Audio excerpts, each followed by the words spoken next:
All right, folks, we're going to get started. Everybody ready? All right, Senator Champion. Good morning. I am Senator Bobby Joe Champion. I am also the President of the Senate. I stand before you on behalf of our wonderful leader, Carrie Diesick. So she sends greetings, and I always think it's important to acknowledge our leader and to reaffirm the fact that she is leading our caucus. So every step of the way, and the bills that you're going to hear about today is a reflection of her leadership. I think it's important for you to know that the Senate DFL majority is doing the work Minnesotans have sent us here to do. Yesterday, for an example, we passed our first budget bill, a strong bipartisan bill that invested in agriculture, rural development, and broadband development. And today, we are passing 3 more omnibus bills: commerce and consumer protection, judiciary and public safety, and last but certainly not least, jobs and labor. You know, one of the things that we often reiterate, and I hear our majority leader always saying this, that Minnesotans told us that they want to end gridlock and delays in getting things done, and elected a DFL majority to do so. So budgets represent our priorities and action, and our budgets reflect the values Minnesotans share. When this session began, our caucus promised to advance legislation to lower costs, to build an economy that works for all of us, and to ensure safety for Minnesotans in their communities. This is exactly what these bills do. Now, I want to introduce, without any further delay, Senator Matt Klein, who will speak to the Commerce and Consumer Protection budget, and he will also introduce our next speaker. So thank you so very much for being with us today, Senator Matt Klein. Thank you. Thank you, President Champion. My name is Matt Klein, and I'm a state senator from District 53, which is the communities just south of St. Paul in the metro area. I'm the chair of the Commerce Committee this year, Commerce and Consumer Protection. We've been really glad and proud to take up the work of consumer protection for the people of the state. We've already passed through our committee a provision on catalytic converter theft that passed off the Senate floor, and that was just one step. Today we'll take up the rest of that work. Consumer protection prevents fraud and abuse. It keeps money in Minnesotans' pockets. Let's stop predatory actors from taking advantage of students and seniors. What you'll see in my bill today are provisions to prevent price gouging on generic drugs and create the Prescription Drug Affordability Board, keeping medicines more affordable for Minnesotans. You just heard about that at the previous press conference. We are going to establish a student loan advocate within the Department of Commerce to address the high burden of student debt that Minnesotans are carrying. We are funding a senior safe fraud prevention program to prevent scams on our seniors and delay financial transactions that appear suspicious.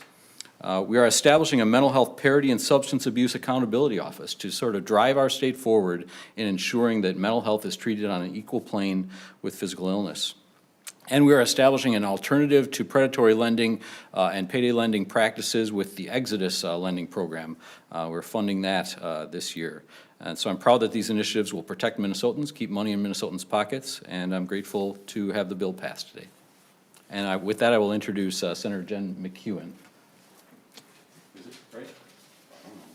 Why don't we? I'm going last. So Oh, okay. Well, very good. Well, it's a real pleasure to join you today to talk about our budget bills. We're very proud of these bills, and as President Champion said, what these budgets truly represent is that the Democratic Farmer Labor Party is getting the job done this session. We were elected to do this work, to get bills passed, and we are doing that. In the Senate Labor Committee this session, we have heard from dozens of workers who have come to testify, to tell us about their experiences in their workplaces, and many have been organizing and working for years to bring some changes that they've seen need to happen. And so over the session, hearing from all of those workers, and out of that, we have created this budget bill, the labor omnibus budget, which has been folded in and is now part of the jobs bill. But just a couple highlights from our labor budget bill. One piece that we're very excited about is the Meat and Poultry Worker Protection Act. Protecting meat packers in these very dangerous jobs, making sure that their work is honored and that they have a reduced instance of injury on the job. We're also creating a nursing home workforce standards board. That's something that people have been working on for some time. We know that wages need to be raised in our nursing homes, but we also know that our frontline workers who are on the scene doing this work, caring for our elders, caring for people who need that extra care, they know, they are there, they see what the standards need to be. So giving them a seat at the table to create standards is critically important. They've told us that, and they've told us why, and we're moving forward with that. We're also moving to ban non-compete agreements. So I think that everybody can agree that this has reached a real problem in our society, where we have businesses, oftentimes very large corporations, coercing employees upon entering employment into signing these agreements that are not in fact agreements at all, but a coercion that disallows them from seeking out and taking employment with a competitor. So it really binds them in, and it prevents competition in the workplace. It prevents movement of workers into better employment and keeps wages low. And lastly, of course, in our labor omnibus bill and our budget bill, we have a lot of workforce development projects happening. Some of them, especially that I am excited about, is funding for clean energy apprenticeships to transition our workforce to good jobs, family supporting jobs, thriving jobs in green energy and infrastructure, as well as we're very excited about the ergonomics division of the Minnesota OSHA to modernize how we're approaching workplace injuries in Minnesota. Again, Minnesota will lead in this way. This is going to be a very exciting innovation, the ergonomics division.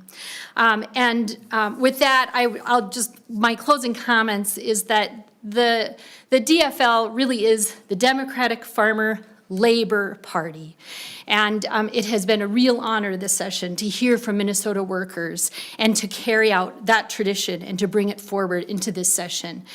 So our siblings in labor and workers throughout Minnesota, we hope that this labor omnibus bill will be an honor to the work that you do and bring us forward into the next generation in a very good space. So with that, I will introduce my colleague, Senator Latz.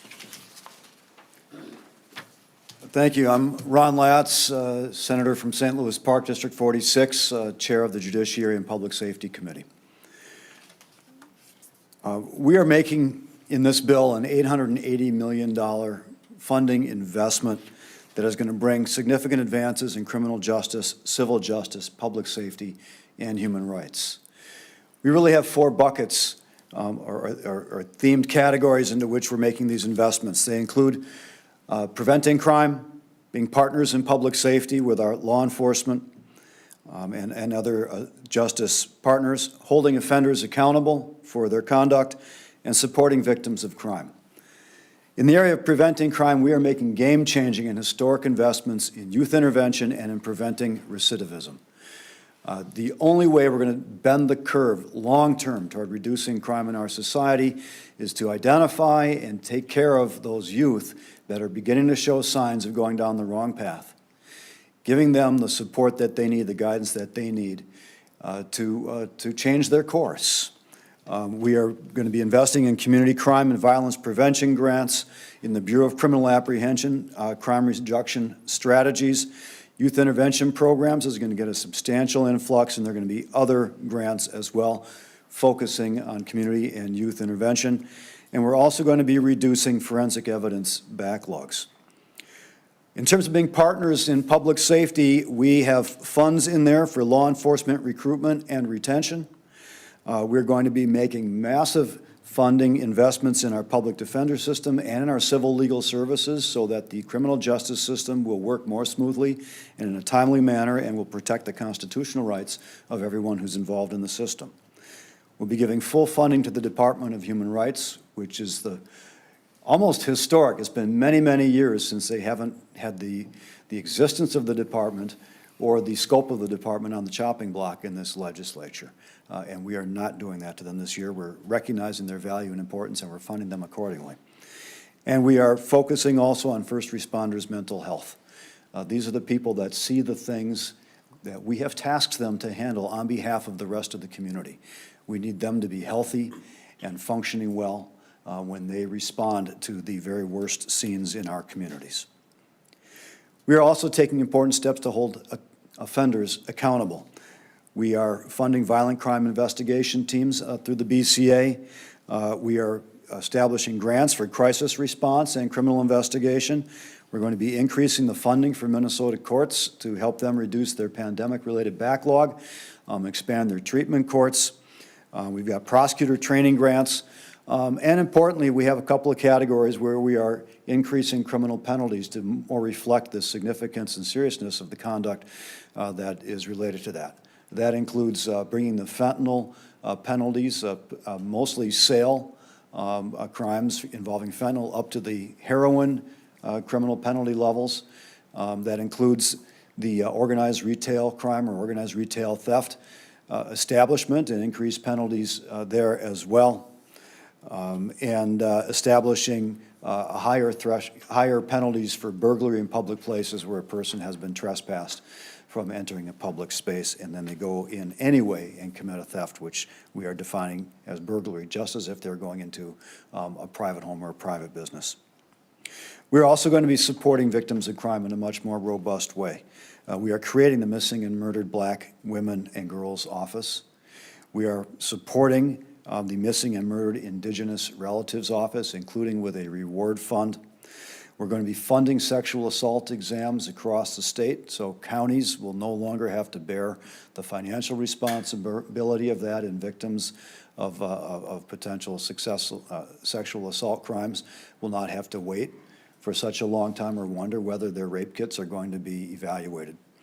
And we are also going to be getting more detail, more information, more data on bias crimes, and we're stepping up we're expanding the scope of what is defined as a bias crime and expanding the category of crimes that are subject to bias crime penalty enhancement as well.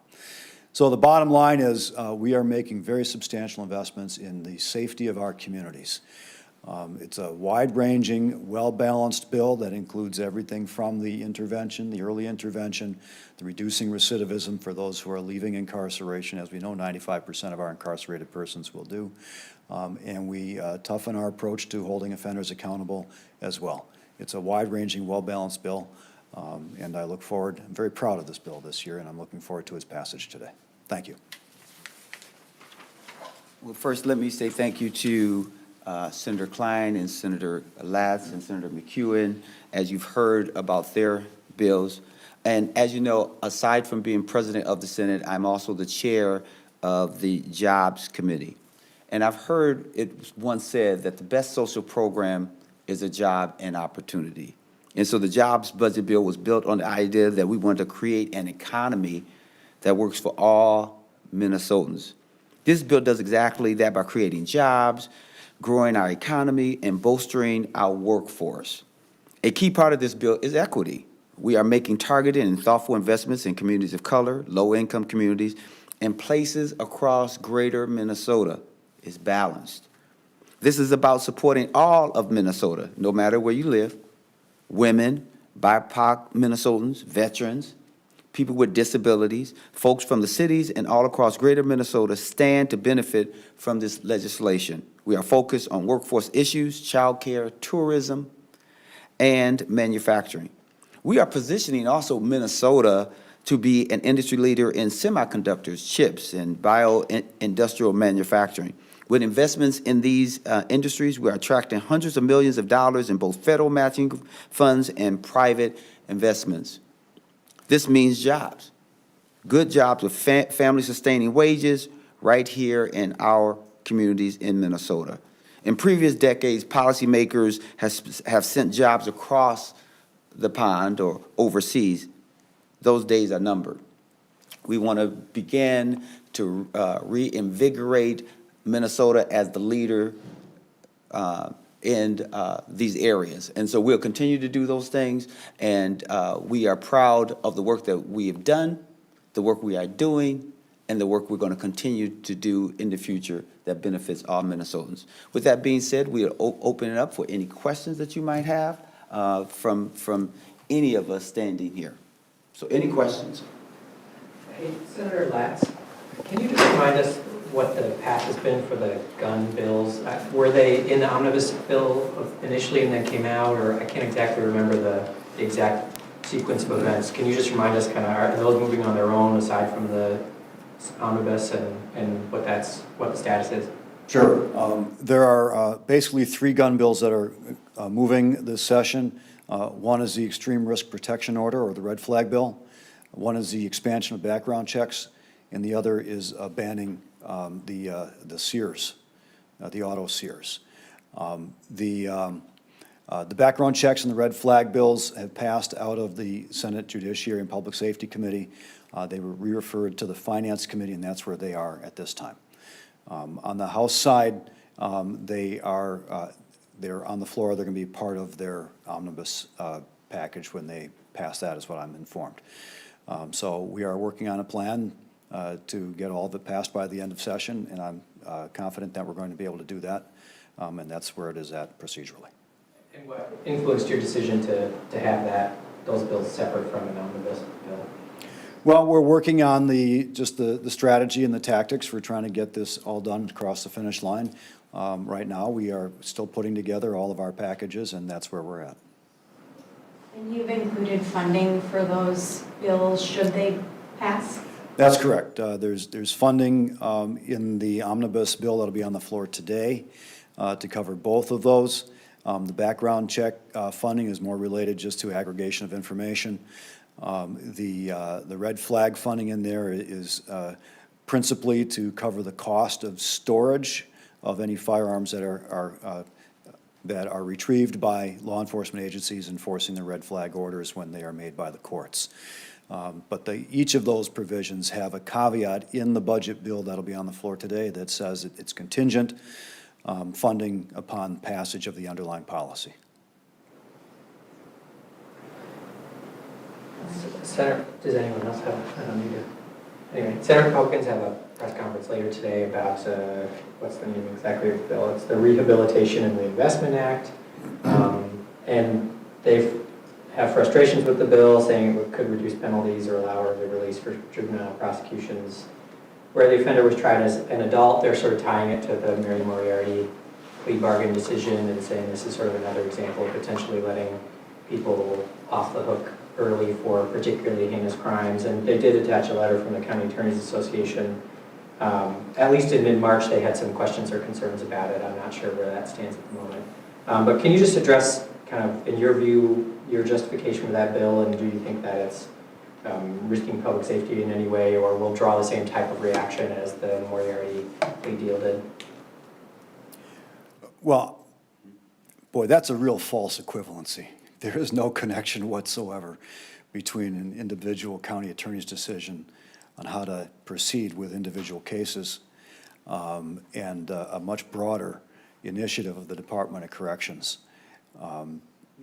to address those who are committed to the Department of Corrections for prison sentences. No connection whatsoever, and I think the GOP is really struggling to try to find a message that they think is going to gain some traction here. And there's plenty of other space for conversation about the Hennepin County Attorney's decision and the Attorney General and the Governor's decision, and that's got nothing at all to do with the bill that's before us today.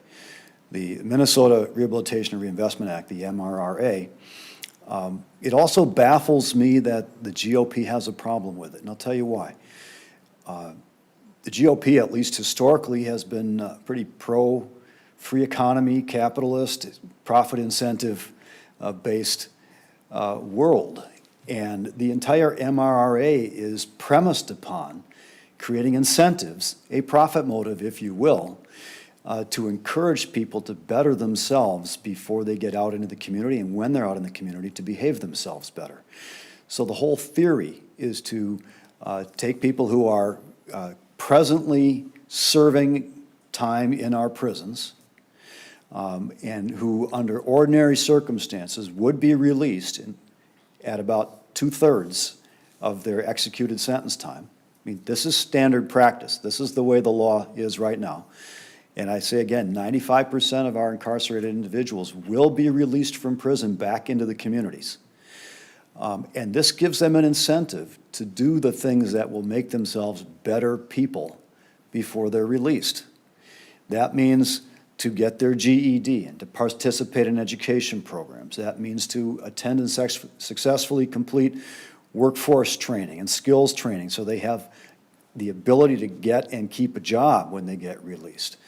That includes going through their addiction treatments.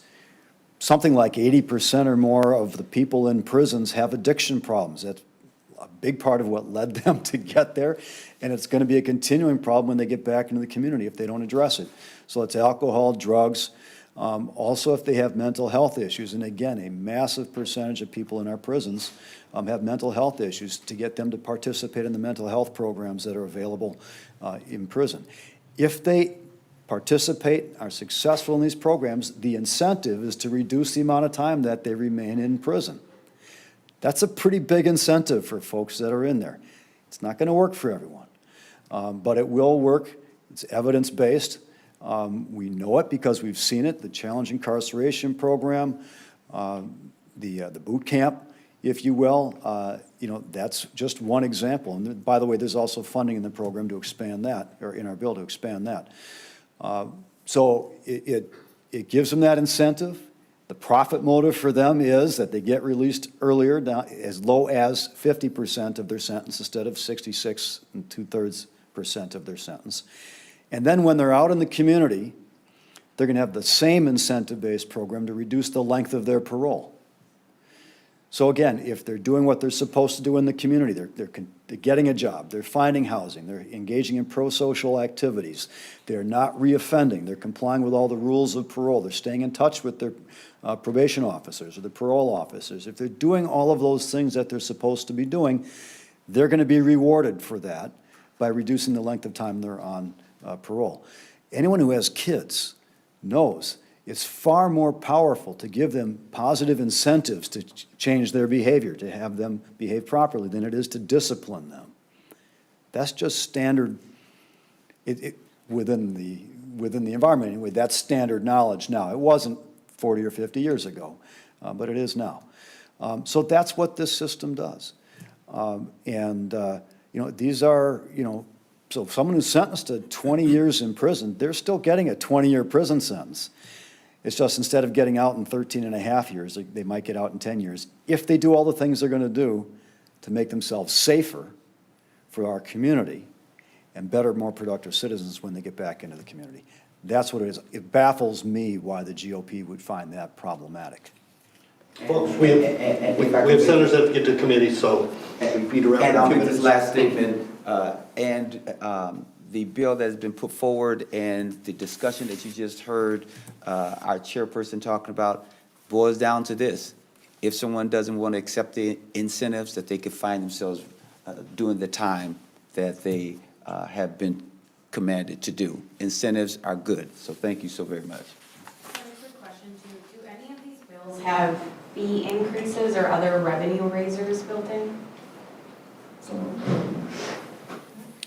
Hello, Matt Klein, Senate District 53, Chair of the Commerce Department. The Department of Commerce charges fees to the insurance industry, to which the insurance industry accedes to cover the cost of their own regulation.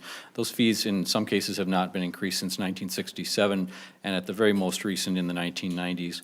The insurance industry has agreed to increase those fees this year, which will generate $963,000 over the biennium, and it is not opposed by the insurance industry. As a caucus, have you had broader conversations about other fee increases or tax increases that you might look at moving forward? Thank you for that question. Our caucus will always continue to have as much discussion as possible to think about the needs of Minnesotans and what it will take financially in order to make that happen. We've not landed upon anything in particular, but again, those are always ongoing conversations. In interest of transparency, the Judiciary Public Safety Bill also does have a fee increase on homeowners insurance from 0.5% to 0.65%. It's going back to what it was 10 years ago, and that was at the request of the Fire Marshal's office to increase firefighter training. And that goes into a special revenue fund, so it's a dedicated fund only for firefighters training. Thank you, everybody. Thank you. Thank you. Thank you.